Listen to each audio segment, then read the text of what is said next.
Tupperware, Herbalife, Avon, Marie Kay, New Skin, It Works, Faberlic, Luxe, Unique, Party Light, Shine Cosmetics. Vous avez très probablement déjà entendu parler d'une de ces marques. Ah oui, ma maman me prépare toujours un tube à faire réchauffer au micro-ondes pour mon repas du midi. Et très certainement que vous connaissez quelqu'un qui travaille ou a déjà travaillé pour l'une de ces marques. Ah oui, ma maman organise régulièrement des réunions à domicile avec ses copines de boulot. Eh, dis-moi mon petit Jean-Baptiste, ta maman n'aurait pas besoin d'un conseiller commercial de talent pour animer ses réunions? Je ne prends pas cher. Non, elle me dit toujours d'aller dans ma chambre et de pas en sortir. Que les réunions entre copines, c'est ni pour les hommes et encore moins pour les enfants. Visiblement, ces réunions sont plus intéressantes que ce que je pensais. Tu aimes le chocolat? Chocolat. Du vrai chocolat. Oh, le rêveur blond, on t'a perdu? Non, je réfléchissais à un nouveau un nouveau business model. Certaines marques, comme Tupperware, nous les connaissons depuis des années et font partie intégrante de notre quotidien. Monique, est-ce que mon tube est dans le fridge? D'ailleurs, presque tout le monde dit aujourd'hui tup au lieu de boîte alimentaire. Tout comme on dit frigo, qui est un nom de marque, au lieu de réfrigérateur. Ces entreprises, vous le savez déjà, ont un système de vente bien particulier qu'on appelle marketing de réseau. Qu'entends-je? J'ai été victime du marketing. Il est impensable pour moi de garder ces reliques de la mort. Donc concrètement, le marketing de réseau, c'est quoi? C'est utiliser son réseau, donc son entourage et ses connaissances pour vendre ses produits. Comme ma maman, elle invite les voisines, Tata Josette et ses copines de boulot pour ses réunions à domicile. D'ailleurs, mon petit JB, si ta maman ou Tata Josette a besoin d'un mannequin, n'hésite pas à lui donner ma carte. Tu seras gentil. Faut faire marcher le réseau, hein. T'as le gabarit d'une antenne de bagnole qui voudrait réseauter avec toi le phasme blond. Tu n'es pas sans savoir que je fais de l'aquagym tous les jeudis matins pour garder cette forme olympique. Ah bah tu dois déjà connaître Tata Josette, elle en fait aussi. Le marketing de réseau peut être extrêmement rentable pour les entreprises qui l'utilisent, puisque le principe est simple. Recruter des VDI, donc des vendeurs à domicile indépendants, qui sont rémunérés uniquement à la performance. Donc contrairement à un salarié, si un VDI ne fout rien, l'entreprise ne lui doit rien. Et plus le VDI fait des ventes, plus il gagne de l'argent. Moi aussi, je veux faire ça comme ma maman. Et franchement, dans l'idée, c'est cool. Pouvoir cumuler une deuxième activité, faire des réunions avec sa famille ou ses potes et gagner de l'argent sans aucune pression d'une hiérarchie, ça donne envie. Carrément. Surtout qu'aujourd'hui, avec les réseaux sociaux, c'est encore plus simple pour communiquer. Je suis sûr d'ailleurs que vous avez déjà vu quelqu'un dans votre fil d'actu Facebook faire des lives pour vendre des produits de beauté, des bougies ou des conneries comme ça. Et peut-être même que vous avez déjà vu passer ce genre de message hyper positif en mode « Travailler pour cette marque fut la meilleure décision de ma vie. Vous aussi, saisissez cette opportunité en or. » Oh oui, trop bien. Sauf que quoi? Sauf que l'opportunité en or que décrivent ces marques ou les vendeurs eux-mêmes, eh bien, ce n'est pas toujours le cas. Et là, je vais vous parler d'un autre système de vente que ces entreprises utilisent, à savoir le MLM. Les amis, dans cette nouvelle vidéo, nous allons voir ce qu'est le MLM et pourquoi les entreprises de MLM sont considérées pour certains comme une véritable opportunité et pour d'autres comme la plus grande des arnaques. Allez, lance ton générique, Barjo, et fais gaffe à ce que tu dis parce que cette fois-ci, je vais pas te louper. Pour ceux qui ne me connaissent pas encore, je m'appelle Jordan Braco, web entrepreneur et business coach. Vous êtes en train de regarder un nouvel épisode de Vends-moi du rêve, générique. Salut, c'est Julien. Vous révélez le secret puissant. Ne t'inquiète pas, ça va bien se passer. Moi je pense que la question elle est vite répondue. Alors, petit JB, c'est quand la prochaine soirée? La réunion, avec ta maman et ses copines. Toi, tu vas encore finir en garde à vue. Chut, j'écoute. Généralement, les personnes ont tendance à confondre marketing de réseau et MLM. Et certains décrivent le MLM comme étant une véritable arnaque reposant sur un système pyramidal totalement illégal, alors que d'autres disent que c'est un système parfaitement légal qui offre de vraies opportunités financières. Alors on va démêler un peu tout ça et faire un point sur ce qu'est réellement le MLM. Sans doute l'arnaque la plus virulente du 21e siècle. Comme je le disais, les entreprises comme Tupperware, qui est je pense la marque que tout le monde connaît, reposent sur deux leviers. Le marketing de réseau et le MLM, Multi-Level Marketing en anglais, ou marketing multiniveau en français. Dans le cas d'un VDI, chez Tupperware, le marketing de réseau, c'est tout simplement le fait de recommander et vendre des produits de Tupperware en utilisant son réseau, donc son entourage et ses connaissances. Le fonctionnement est très simple. En tant que VDI, vous achetez des produits à bas coût à Tupperware, qui est donc votre fournisseur, et vous les revendez plus cher à votre entourage. Tupperware vous verse alors un pourcentage sur vos ventes, vous gagnez de l'argent, l'entreprise gagne de l'argent, bref, tout le monde est content. Des heureux et des euros. Ok, Et les M&M's dans tout ça? Oui. Qu'en est-il du MLM? J'écoute. le MLM quant à lui est un système qui permet aux VDI de gagner de l'argent en recrutant eux-mêmes d'autres vendeurs. Et ça a un double avantage. Un avantage déjà pour le vendeur qui a donc la possibilité de recruter et de gérer une équipe de vendeurs sous son aile. Et à chaque fois que son équipe fait des ventes, le vendeur de catégorie 1 touche un pourcentage sur le chiffre d'affaires réalisé par les vendeurs de catégorie 2. Un peu comme du parrainage? Et un avantage pour l'entreprise puisque les vendeurs ont la possibilité de recruter d'autres vendeurs. Ça augmente clairement la force de vente de l'entreprise. Et l'entreprise n'a d'ailleurs même pas besoin de former les nouveaux arrivants puisque c'est les vendeurs de catégorie 1 qui recrutent et forment eux-mêmes les vendeurs de catégorie 2. Ben voyons, des arnaqueurs qui forment des pigeons à devenir des arnaqueurs à leur tour. Et les vendeurs de catégorie 2 ont eux-mêmes la possibilité de recruter d'autres vendeurs encore. Et dans ce cas, on pourra dire qu'ils font partie de la catégorie 3. Et du coup, si les vendeurs de catégorie 3 font des ventes, c'est à la fois les vendeurs de catégorie 2, mais aussi les vendeurs de catégorie 1 qui touchent des commissions. Et ainsi de suite. Tu vois, mon petit JB, je vais pouvoir m'occuper de ta maman et ses copines et bien les former. Et on voit bien à l'écran qu'une pyramide se forme avec plusieurs échelons. C'est pourquoi quand on parle de MLM, on peut parler effectivement d'un système pyramidal. Système pyramidal, franc-maçon, Illuminati, tout ça c'est un complot capitaliste. Monique, brûle tous les tupperwares. Je ne tremperai pas dans de tels montages diaboliques. Là encore, on pourrait se dire, ouais, c'est un système tout à fait opérationnel et légitime à la fois pour les vendeurs et les entreprises. Sauf que beaucoup parlent d'arnaque et que la loi condamne les systèmes pyramidaux. Et fort heureusement que l'on condamne ce genre de pratique malhonnête que l'on pourrait qualifier de dérive sectaire. Salut, c'est Julien. Je vais vous révéler le secret puissant. Ne t'inquiète pas, ça va bien se passer. Moi je pense que la question elle est vite répondue.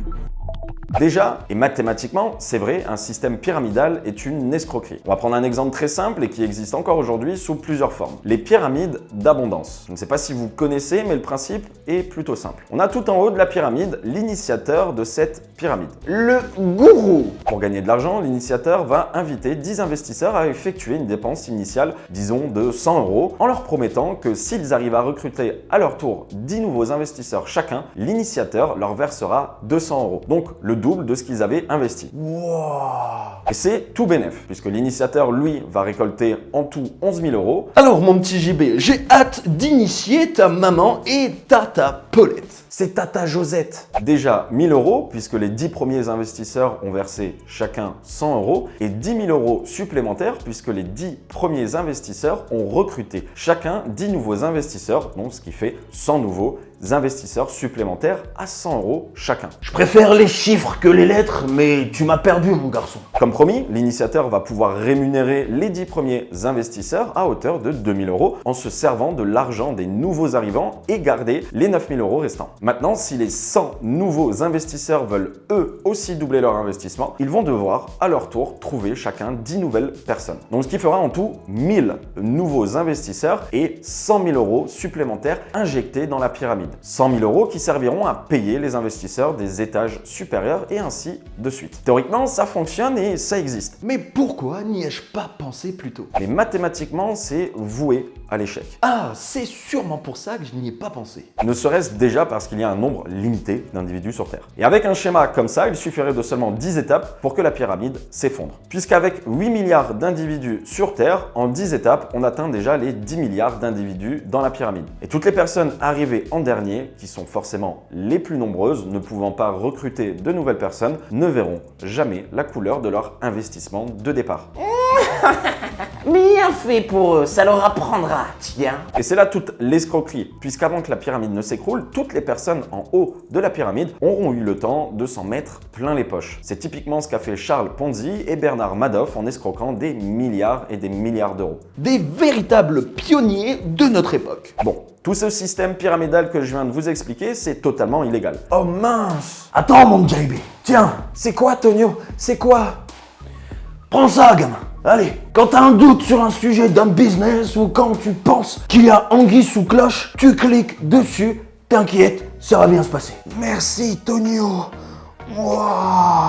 Maintenant, qu'est-ce que ça nous apprend concernant les entreprises de MLM? On l'a vu, les entreprises de MLM s'enrichissent sur le fait que leurs vendeurs recrutent de nouveaux vendeurs, qui eux aussi recrutent de nouveaux vendeurs, etc. Donc comme la pyramide d'abondance. Je le savais. Qui dit pyramide dit complot. Et qui dit complot dit forcément nouvel ordre mondial. Et qui dit nouvel ordre? Triangle des Bermudes, le voilà. C'est Tata Josette. Tout le monde sait également que les entreprises de MLM promettent aux nouveaux membres de gagner un complément de revenu, donc un gain financier, et notamment grâce au recrutement de nouveaux membres. Là aussi, comme la pyramide d'abondance. On sait aussi que pour rentrer dans une entreprise de MLM, il est demandé au nouvel adhérent de payer ou de verser une certaine somme d'argent. Là encore, comme la pyramide d'abondance. Ok, mais si les pyramides comme le système des pyramides d'abondance sont illégales, alors pourquoi les entreprises de MLM ne sont pas condamnées? Monique, appelle Julien Courbet tout de suite. Eh bien parce qu'elles jouent en réalité avec la loi et les vides juridiques. Ce qui est illégal avec les systèmes pyramidaux, c'est de faire payer un droit d'entrée aux adhérents. Or, les entreprises de MLM ne demandent pas d'injecter de l'argent réel dans l'entreprise, mais simplement d'acheter des produits et de se constituer du stock. Pareil, ce qui est illégal, c'est qu'un adhérent gagne de l'argent dès lors qu'il recrute un nouvel adhérent. Or, avec les entreprises de MLM, un adhérent ne gagne pas d'argent au moment du recrutement, mais seulement lorsque sa recrue réalise des ventes. Selon l'article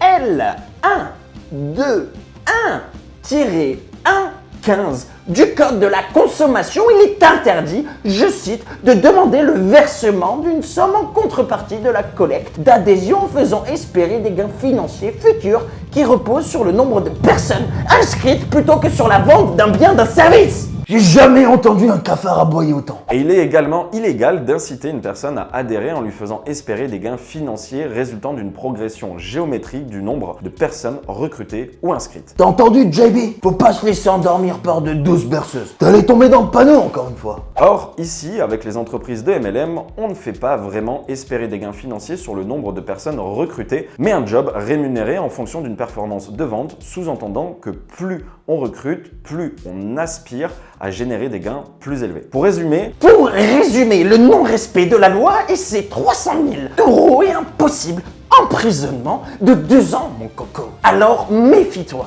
Pour résumer, il existe plusieurs formes de MLM, plus ou moins légales. Tout ce qui est légal n'est pas une arnaque, même si, encore une fois, mathématiquement, un système pyramidal est forcément voué à un moment donné à l'échec. Mais ça, c'est vraiment pas le plus rageant. Tu as raison, Jordan. Ce qui est rageant, c'est que des gens regardent tes vidéos et ne sont même pas abonnés. Alors j'ai une chose à te dire. Oui, toi qui regardes cette vidéo, si tu n'es pas encore abonné à cette chaîne, abonne-toi et laisse un pouce en l'air. Et si tu n'es pas un escroc, partage cette vidéo à 3 personnes de ton entourage qui devront à leur tour partager cette vidéo à 3 personnes de leur entourage et qui elles aussi repartageront cette vidéo.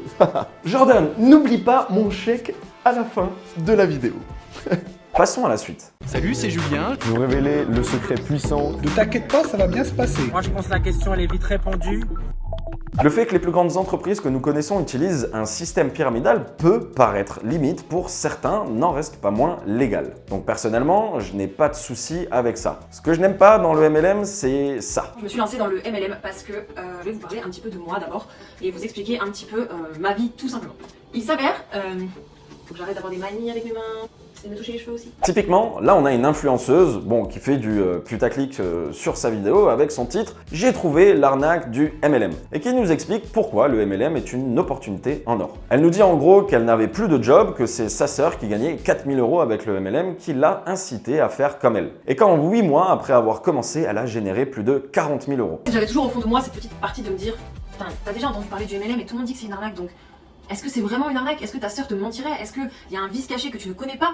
De toute façon, maintenant t'es dedans, donc tu vas voir si vraiment il y a une arnaque, tu vas voir s'il y a quelque chose, s'il y a une douille derrière. Si je vous dis que j'ai commencé en mai, que nous sommes aujourd'hui en janvier, ça fait 8 mois que j'ai commencé et que j'ai gagné clairement plus de 40 000 € en 8 mois. Ok, je veux bien croire qu'elle s'est faite 40 000 € avec du MLM, pas de souci. Le truc, c'est que son discours est complètement biaisé. Biaisé par l'appât du gain. Il suffit de cliquer en dessous de la vidéo pour se rendre compte que sa vidéo n'a qu'un seul et unique but, inciter des gens à rejoindre son équipe de MLM, donc inciter des personnes à dépenser de l'argent dans des produits qu'ils ne connaissent pas pour potentiellement gagner encore plus d'argent. Va des rétro Satanas. Et tout au long de sa vidéo, elle joue sur la corde sensible en mode Veni Vidi Vici. J'étais fauché, j'ai essayé et j'ai palpé. Regardez comment en si peu de temps je me suis fait autant d'argent, faites comme ma sœur, faites comme moi, et vous allez voir, vous allez gagner plein de thunes. Elles ont l'air sympathiques et honnêtes, je trouve. Gamin, on t'a dit quoi justement? Résiste au chant des sirènes. Sauf que cette youtubeuse, si elle gagne autant d'argent, et si c'est vrai évidemment, c'est parce que probablement elle a dû recruter un tas de personnes crédules qui pensent pouvoir gagner autant d'argent qu'elle. On appâte les crédules avec l'argent comme on appâte les pigeons avec du pain sec. Je me demande s'il me reste du pain de la veille. Alors que c'est simplement une technique de marketing pour faire grossir son réseau de MLM. Autrement dit, de l'hypocrisie. Et vous, tous les formateurs véreux, vous promettez bien à des jeunes pigeons d'acheter votre formation en leur faisant croire qu'ils vont devenir riches. Les vrais formateurs, eux, ne promettent pas de devenir riches facilement. Ils avertissent qu'il y a du boulot derrière. Et l'affiliation, dis-moi, c'est aussi du parrainage, alors c'est tout autant une escroquerie que le MLM. T'as rien compris, le grincheux. En affiliation, il n'y a pas de pyramide et tu ne gagnes pas d'argent sur le recrutement. Donc rien à voir. Encore une fois, je ne dis pas que c'est impossible de gagner de l'argent avec du MLM, et probablement que cette personne gagne très bien sa vie. Mais faire croire à n'importe qui que c'est facile, qu'il y a beaucoup d'argent à se faire facilement, c'est du bullshit. Comme n'importe quelle activité entrepreneuriale, réussir à dégager un revenu n'a rien de facile. Ça demande du boulot et des compétences. Et c'est encore plus compliqué en MLM, j'ai envie de dire. Ah bon? Pourquoi? Déjà parce qu'une fois que vous avez épuisé votre stock de réseau, il va falloir aller dénicher de nouveaux acheteurs. Je ne pense pas que toute votre vie, votre famille ou vos amis vont continuer à acheter vos produits pour vous faire plaisir. Et parce que dans le MLM, il faut avoir un panel de compétences assez large. Il faut savoir vendre, et par là j'entends vendre les produits et la marque qu'on représente, mais aussi savoir se vendre. Allez mon petit Steven, crois en toi, ce poste de mannequin pour vendeuse à domicile est fait pour toi. Bonjour, vous êtes la maman du petit Jean-Baptiste? Vous a-t-il parlé de moi? Non? Ok. Savoir également animer des réunions, que ce soit en physique ou sur les réseaux sociaux. Savoir aussi développer son réseau. Et puis, si vous voulez vraiment gagner de l'argent, vous allez devoir apprendre à recruter des personnes, mais surtout à les former et à les manager. Faut le dire, c'est pas en recrutant une équipe de bras cassés qu'on fait beaucoup de pognon. En MLM, si vous ne réussissez pas à monter dans la pyramide, clairement, c'est compliqué. Et bien souvent, les entreprises, pour appâter les nouvelles recrues, organisent des séminaires et récompensent les meilleurs vendeurs, entre guillemets, puisque ceux qui font le plus d'argent en MLM sont ceux qui ont le plus de recrues et qui finalement n'ont même plus besoin de vendre. Le MLM est typiquement pour moi un business où on vend le plus de rêves. Que ce soit les entreprises ou les recruteurs eux-mêmes, tous font des éloges de la marque et du business. Et forcément, puisque le business repose essentiellement sur le recrutement de nouveaux adhérents. C'est pourquoi vous n'entendrez jamais un vendeur MLM évoquer les points négatifs de son business. Bien au contraire. Naturellement. Et c'est pareil pour les produits qu'ils vendent. De la camelote. Les vendeuses beauté, par exemple, vendent bien souvent les mérites de produits qu'elles ne connaissent même pas. Tout ce qu'elles ont à faire, c'est acheter un pack de produits et le refourguer à d'autres, mais plus cher. Ce ne sont généralement pas des professionnels de la cosmétique qui vous vendent cela, mais très souvent des ménagères à qui on a dit que ces produits étaient fabuleux, voire magiques, qui n'ont aucune connaissance dans le sujet et encore moins de compétences, que ce soit en vente ou en marketing. Ces dames ont simplement besoin d'un guide, d'un formateur pour les aider et elles seront capables de grandes prouesses par la suite. T'arrives déjà pas à aider une dame âgée à traverser la route, tu penses que tu vas révolutionner la vente à domicile. Tu m'as l'air bien trop sceptique, Tonio. Et toi, tu m'as l'air d'une fausse sceptique. Et puisque tout ce système fonctionne par équipe, que les membres sont en compétition à savoir qui va faire le plus de ventes au mois, À la fin, il n'en restera qu'un. ce qui compte au final, ce n'est pas tant que les clients soient contents du produit qu'ils achètent, mais plutôt combien d'argent ils vont dépenser juste pour faire plaisir et encourager le vendeur à domicile qu'ils connaissent. C'est là pour moi toute l'hypocrisie, mais aussi l'incroyable force de ce système. Et dire que j'allais tomber dans le piège. Une entreprise de MLM peut s'en foutre royalement de la qualité de ses produits ou du niveau de compétence de ses vendeurs. Parce que ces vendeurs sont en réalité à la fois des clients qui amènent d'autres clients à qui on promet de devenir riches et indépendants, mais aussi des employés bénévoles payés seulement à la performance. Encore une fois, le MLM c'est bien si vous voulez mettre du beurre dans les épinards, mais faites attention à toute cette partie immergée de l'iceberg. Il risque d'y avoir plus d'épinards que de beurre. Parce que toutes les entreprises de MLM ne vous veulent pas forcément du bien. Alors avant de vous lancer, lisez bien toutes les petites lignes du contrat. Mais également parce que pour toutes les personnes qui vont vous promettre mondes et merveilles, vous êtes avant tout un potentiel gagne-pain pour eux. Mais aussi parce que vous risquez probablement d'avoir de la désillusion. Comme moi. Non seulement parce que le taux de réussite est très faible, plus de 9 personnes sur 10 perdent de l'argent et finissent avec un stock de produits sur les bras, mais aussi parce que vous êtes continuellement obligé de faire du forcing auprès de votre entourage pour organiser des réunions et faire du recrutement. Ce qui peut vous poser des problèmes avec vos proches. La femme, elle lui casse les couilles, son régime, et tu me parles à moi de faire régime, s'il te plaît, j'ai pas besoin de faire régime pour avoir un corps comme ça, alors lâche-moi. Les histoires d'argent dans la famille, ça fait souvent des dégâts. Elle est très bien foutue. Non mais tiens, il faut pas avoir le vin. Mais même si elle avait 3... Méfiez-vous également des produits que vous vendez, car bien souvent il s'agit de la camelote à prix faramineux et aux bénéfices incertains. Et parce qu'aussi réussir en MLM demande bien plus qu'organiser une simple réunion avec sa mère et ses cousines. Il faut savoir que le MLM il est mal vu parce qu'il y a énormément de personnes qui font du MLM et qui n'ont aucune connaissance. Donc ils vont partager, spammer sur les réseaux sociaux, on va voir toujours la même chose et ils n'ont aucun tact sur la vente,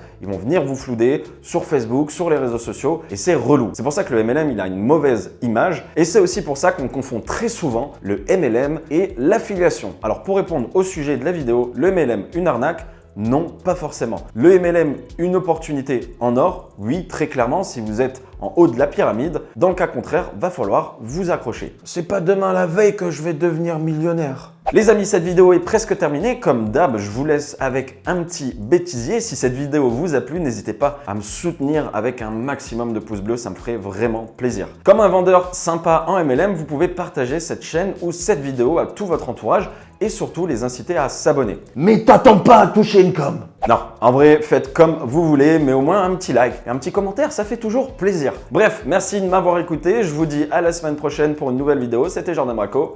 Peace. Bon, ils sont partis, je vais quand même pas louper ces soirées entre filles. Je vais la rappeler, la mère du petit Jean-Baptiste. Allô maman? Oui, c'est Jean-Baptiste. Enfin, c'est moi. C'est quand que tata Josette et tes copines reviennent? Oui, parce que j'ai un ami, il voudrait passer, il a des trucs à vendre. Mais t'as pas honte? Allez, raccroche-moi ça tout de suite. Oui maman, je te laisse, je t'embrasse fort. Oui, très fort maman, je t'embrasse. Fort, partout. Faut que je te laisse. Bon, salut. Oh merde, Pikachu qui est tombé. Pika pika. Ce qui est légal, ce qui est J'avais plus de souple. Putain. Putain, c'est bientôt fini. C'est bientôt fini. 11e, 21e siècle. Le mec qui calcule. Moi aussi, je suis un peu comme ça, genre X10, X10, 1, 1, ok.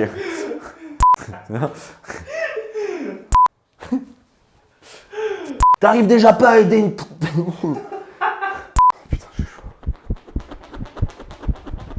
Ouais, c'est horrible. Tu sais, je suis passé pour le gamin, c'est horrible. Tupperware. Tonio, oh, qu'est-ce là? Ok. Maloniec. Ah merde, j'ai fait un faux raccord. J'aime pas la voix là que j'ai. Jordan. Telle est la question. 15. Et toi là. Oh, amazing. Tous les ans. Non.